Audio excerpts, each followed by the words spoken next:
We are Lockheed Martin.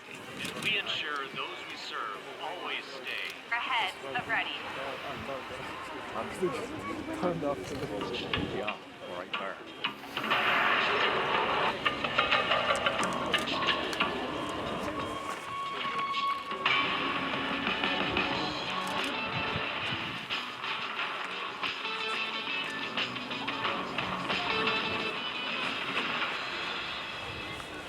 You found it then? Of course I did. Good point.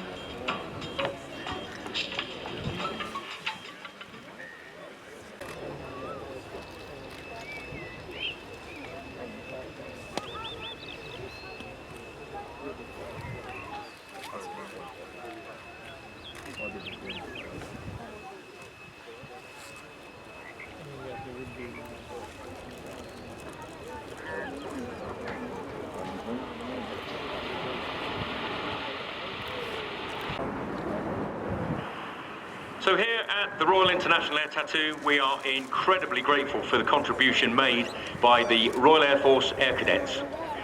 This year, there are 850 members of the organisation present at RAF Fairford, carrying out a range of essential tasks before, during and after the show days. Items can be dropped from a single Poseidon, and it's enough to sustain as many as 10 survivors for 3 days. Very successful aircraft on the export market, apart from the US Navy and the RAF. The P-8A is in service with the Royal Australian Air Force, Royal Norwegian Air Force, Royal New Zealand Air Force and the Republic of Korea Navy. It's on order for the German Navy, and Germany's first Poseidon flew this February and will be delivered, I should say, later this year as the retirement of the P-3 Orion there gets underway. Also on order for the Royal Canadian Air Force, while the Indian Navy operates the similar P-8I, I for India, version. 172 Poseidons currently in service throughout the world. Whilst in Royal Air Force service, and still a relatively new aircraft, still building up its capabilities. It's been incredibly busy over the last 12 months. March this year, they deployed on Dynamic Manta, which was a P-8 of Sigonella in Italy. In May this year, on HIMARS, this was the P-8 supporting the Carrier Strike Group and their transit to the Indo-Pacific. On Cable Car, in May of this year, the P-8 to the North Atlantic. It was a tactical anti-submarine warfare exercise using interoperability between the UK, France and the US. And then Dynamic Mongoose in May as well, which was a P-8 to the North Atlantic with Iceland and Norway, once again interactive with and interoperable with our NATO maritime colleagues. Norway will all operate P-8s quite regularly in the European theatre, and the idea is they'll act effectively as a single fleet, and Norwegian crew members are being trained by number 42 Squadron. Canadian Poseidon crews are already in training at Lossiemouth as well. So there, the RAF famous Blackbird, known to its crews as the Habu. The other comes from the same manufacturer, from Lockheed.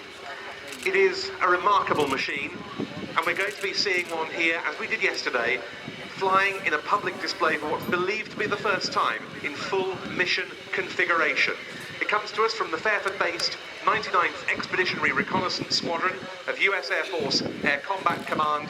It is one of the most exciting sights in our flying display this year, and we'll see something of its incredible performance right from the start as it begins its takeoff roll from the right-hand end of the airfield.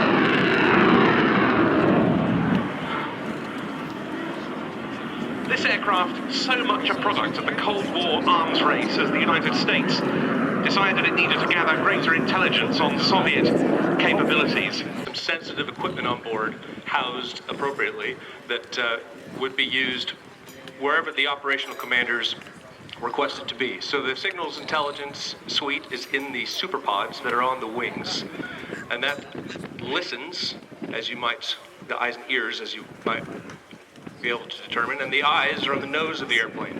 So the different sensors that we can put on the nose are an electro-optical infrared sensor or a synthetic aperture radar, both being able to achieve something that you cannot achieve from low altitude sensors.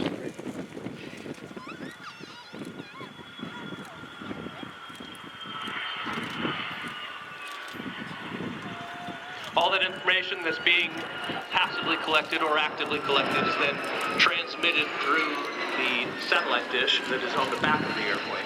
It goes into the satellite architecture down to a ground station where the information is processed. And that's in what's codenamed the senior span pod, isn't it? That's correct, senior span. And what about the nose? Because again, that can take different sensor fits, can't it? That's right. Usually it's typically the optical sensor that's on the nose of the airplane with the fatigue that you would experience without being able to stand up, use the facilities, those types of things. Yeah. You need the help of your wingman, and that's the mobile officer in the car.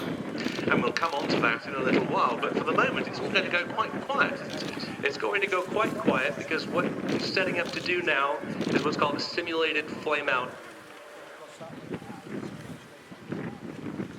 where for training purposes it's going to be setting up for what we call a high key, setting out some drag to simulate that the engine has failed. So the glide ratio that you'll be experiencing watching now is the same as it would if the engine was actually failed. So it truly is a glider. Now, as we watch the aircraft coming past, I think it's worth reflecting, given our eyes in the skies theme, how the U-2's capability has evolved, even in relatively recent times, because wet film used to be the order of the day. Was it 2022 or so that was retired? That's right. The optical bar camera is what that was called. It had actual film. Several miles of film on a large reel, yes, produced by Kodak, yes, that was in the back of the airplane. And it was a purely optical sensor, passively operated. And it's basically the sensor that the airplane was built with. And it was just recently retired, that particular sensor, but it's been replaced with far more high-fidelity sensors as far as imagery and both signals intelligence as well. And we're talking real-time transmission, aren't we, to commanders on the ground? That's absolutely right. Something the optical bar camera, the wet film, wasn't capable of doing was taking the picture and processing it immediately and getting it to the commanders. But the imagery sensors that we have today are absolutely able to do that. And coupled with artificial intelligence, the processing timeline has come down to real time. Now, we're getting into the approach phase now, and let's just consider that the U-2 can fly missions as long as 10 hours in duration, typically, so the pilots might well be a little fatigued when they're returning, so this all enhances the importance of having the chase car support. That's correct. The chase car is it's an interceptor package of a Dodge Charger, which is what is typically used as a police car in the United States. Yes. And so it has a lot of get up and go, so to say. And it has the ability, we'll be doing probably 120 miles an hour to catch the airplane. Once it gets up near the aircraft, it'll slow down to around 80 miles per hour. And the pilot that's in the car is also a U-2 pilot and knows exactly what's needed to safely land the airplane. He'll give inputs, whether it's left or right rudder, hold it off, and things to that effect. So, watch out at the right-hand end of the runway as the U-2 turns onto very short finals, and let's try and listen out, if we can, for the chase car. The chase car not underway yet, it's just getting underway now, and we'll soon hear the occupants talking the U-2 down and calling out the heights.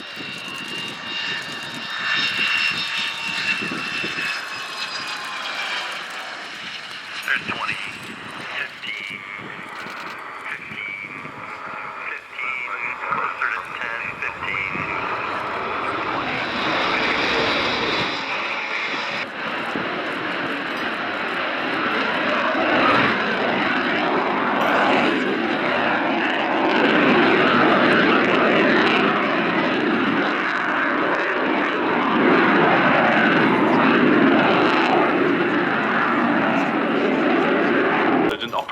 This aircraft looks about the 99th Expeditionary Reconnaissance Squadron tail markings on the aeroplane.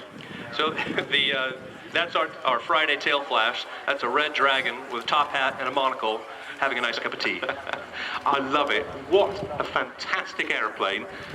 Please pass on our thanks to all the crew from the 99th ERS who've made this happen. The Lockheed U-2S.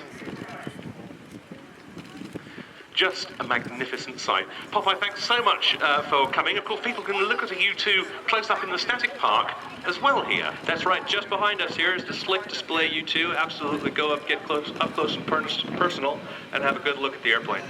And they can see your Fairchild 24 Argus. That's right, right the Argus nearby is as well. just nearby. Have another look at that airplane as well. It's sure appreciate it. Enjoy. Scott Thompson, great to have you back with us, and I hope we get another chance Great to do to it. see you, Ben. See you next year. Cheers, thank you.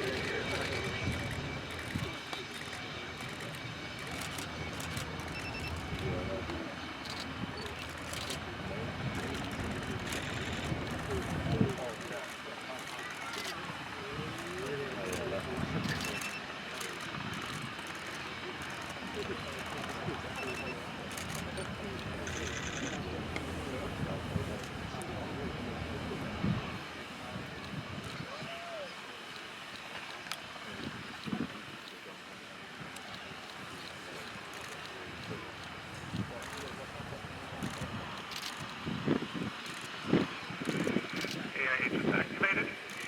Right up.